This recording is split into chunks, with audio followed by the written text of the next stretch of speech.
আমি জামিন আনতে যাব না, তারা চাইলে আমাকে গ্রেফতার করুক। এই কথাটা এদেশের সবচেয়ে সাহসী রাজনৈতিক নেতা, যিনি বিগত জুলাই আন্দোলনের অগ্রসেনানী, তৎকালীন সময়ে অনেকেই বলেছিলেন বঙ্গ অভিভাবক, তিনি আমাদের প্রিয় নেতা মুফতি সৈয়দ মোহাম্মদ ফয়জুল করিম সাহেব, তিনি বলেছেন আমি জামিন আনতে যাব না, তারা চাইলে আমাকে গ্রেফতার করুক। এ কথাটা আমার কলিজা ছুঁয়ে গেছে। আমি কথাটা নিয়ে অনেক চিন্তা ভাবনা করলাম যে একজন নেতা, তার উপর মিথ্যা মামলা হয়েছে, অন্যায়ভাবে মামলা হয়েছে, তিনি বলেন আমি জামিন আনতে যাব না, চাইলে তারা আমাকে গ্রেফতার করুক। এ কথাটা কেন বললেন? মনে পড়ে গেল আমার পয়গম্বর ইউসুফ আলাইহিস সালামের কথা, যিনি তার সময়ে রাজমহলে বড় হয়েছিলেন। রাজ্যের তত্ত্বাবধায়ক এর স্ত্রী জুলাইখার লালন পালনে তিনি বেড়ে উঠেছিলেন। তৎকালীন মিশরের সম্ভ্রান্ত নারীরা তাকে লোলক দৃষ্টিতে তাকাতো। জুলাইখা তার সবকিছু সঁপে দিয়েও যখন ইউসুফ আলাইহিস সালামকে হস্তগত করতে পারল না, তখন রাজমহলের সকল সম্ভ্রান্ত নারীরা যেভাবেই হোক তাকে হস্তগত করার চেষ্টা করেছিল। সেই নারীদের তীক্ষ্ণ দৃষ্টি থেকে, লোলক দৃষ্টি থেকে বাঁচার জন্য ইউসুফ আলাইহিস সালাম তখন জেল কবুল করে নিয়েছিলেন। এমনকি তাকে অফার দেওয়া হয়েছিল যে তুমি এই রাজমহলের সুখ স্বাচ্ছন্দ্য চাও নাকি জেলখানার গ্লানি টানতে চাও। তিনি বলেছিলেন রাজমহলের নারীদের এই লোলক দৃষ্টি থেকে আমার জন্য জেলখানাই হবে উত্তম। সেটা তো ছিল একজন পয়গাম্বরের অভিব্যক্তি। কিন্তু এ যুগে মুফতি সৈয়দ মোহাম্মদ ফয়জুল করিম সাহেব মনে মনে কেন জেল চাচ্ছেন, তার দুইটি কারণ আমার কাছে উল্লেখযোগ্য মনে হচ্ছে। একটা হলো, মুফতি ফয়জুল করিম সাহেব কেন জেলে গেলেন না, এই গঞ্জনা সইতে সইতে তিনি হয়তো এখন মনে মনে কামনাই করছেন যে আল্লাহ তুমি আমাকে জেলে নিয়ে যাও। এদেশের বিদ্বেষবাদী হিংসুক এক শ্রেণীর মানুষ, তাদের মনের বাসনাটা পূরণ করে দাও, তুমি আমাকে জেলে নিয়ে যাও, এই একটা। আর দ্বিতীয়টা হলো, মুফতি সৈয়দ মোহাম্মদ ফয়জুল করিম হয়তো সরকারকে একটা চ্যালেঞ্জ চলে দিয়েছেন যে হে সরকার, তুমি আমাকে একবার গ্রেফতার করে দেখো তো কি হয়। আমার ভক্ত আশিকিন মুরিদান, এদেশের ইসলামপন্থীরা, তাদের রিয়েক্টটা কি হয় তুমি একটু বুঝো, তুমি আমাকে গ্রেফতার করো, এটা একটা। আর প্রথমটা আসলে খুবই দুঃখজনক প্রিয় বন্ধুরা। অযথা সরকারের আইন লঙ্ঘন করে সরকারকে ফেলে দেব এই সেই নানা ধরনের কথা বলে এক শ্রেণীর মানুষ জেলে গিয়েছে।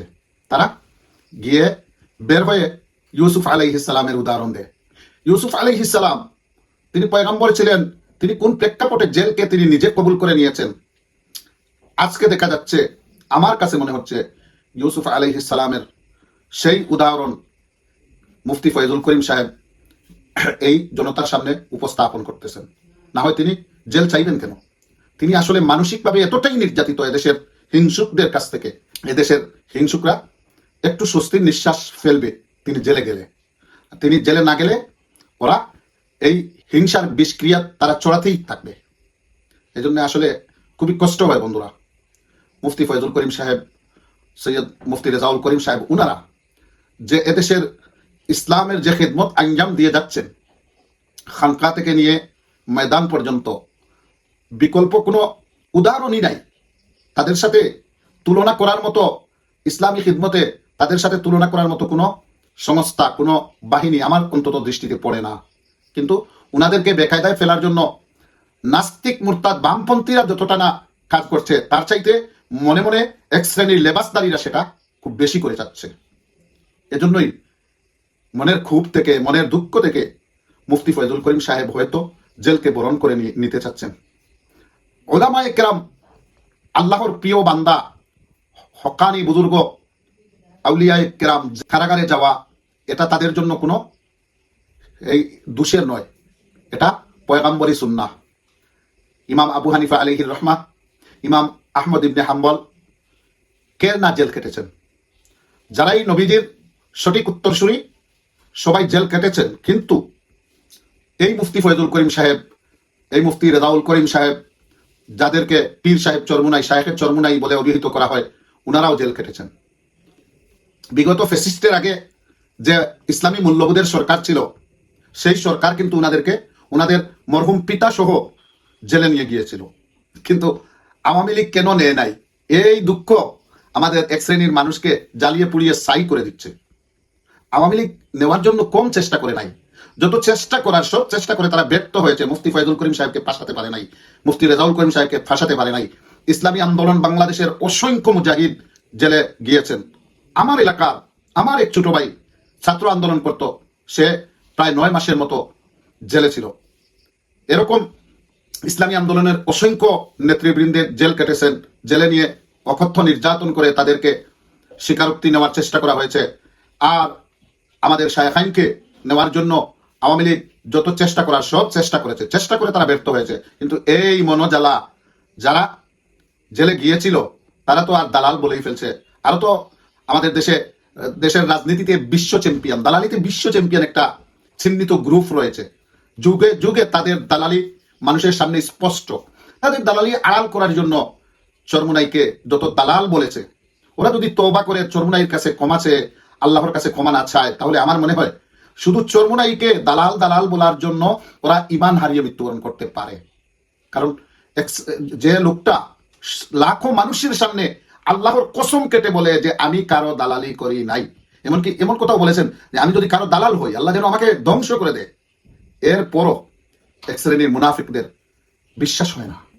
একজন মুসলমান কসম কাটলে সে খুনি হলে তার খুন ক্ষমা করে দেওয়া হয়, কসমের উপর আদালতের রায় হয়ে যায়। কিন্তু একজন আল্লাহর ওলি, জমানার শ্রেষ্ঠ বুজুর্গ, সে লাখো মানুষের সামনে কসম খাওয়ার পরেও যারা দালাল দালাল বলে মুখে ফেনা তুলে, ওদেরকে আল্লাহ দালালি করাইয়েছেন। দেশবাসী দেখেছে, দেশবাসী হাসছে। কিন্তু চরমুনাইয়ের পীর সাহেবরা দালালি থেকে মুক্ত, এটা বুকে হাত দিয়ে বলতে পারি, বুকে হাত দিয়ে বলতে পারি বন্ধুরা। ওনারা দালালি থেকে মুক্ত। ওনারা একমাত্র দেশের ক্ষমতায় ইসলাম নিয়ে যাওয়ার জন্যই রাজনীতি করছেন। নিয়ে যেতেই হবে, যেন ভাবে দেশ ধ্বংস করে ইসলাম ক্ষমতায় নিয়ে যেতে হবে, এই মতাদর্শে ওনারা বিশ্বাসী নয়।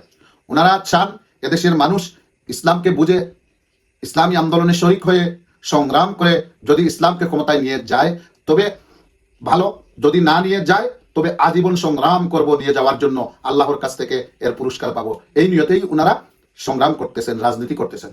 প্রিয় বন্ধুরা, আমি আসলে আমার মনের দুঃখ থেকে কথাগুলো বললাম। আজকে চরমুনাই নাইবে আমিরকে, সিনিয়র নাইবে আমিরকে ফাঁসানোর জন্য মিথ্যা অন্যায়ভাবে মামলা দিয়েছে। আর সেই মামলায় তিনি বলেন আমি জামিন আনতে যাব না, আমাকে চাইলে তারা গ্রেফতার করুক।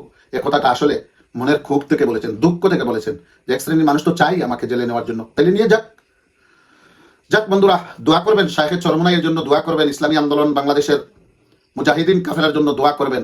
যদি রাহবার জেলে চলে যান তাহলে আমরাও স্বেচ্ছায় কারাবরণ করার প্রস্তুতি নিচ্ছি। দেখব সরকারের কতটা হেডাম আছে, আমরাও তা দেখতে চাই। প্রিয় বন্ধুরা, আমার এই আলোচনাটি আসলে আমার মনের ক্ষোভ থেকে, মনের দুঃখ থেকে, আমি এই দলের একজন আদনা সমর্থক হিসেবে মানসিকভাবে যতটা নিগ্রহের শিকার হই, আমি ভাবি আমাদের নেতাগণ, নেতৃবৃন্দরা কতটাই না মানসিক নির্যাতনের শিকার।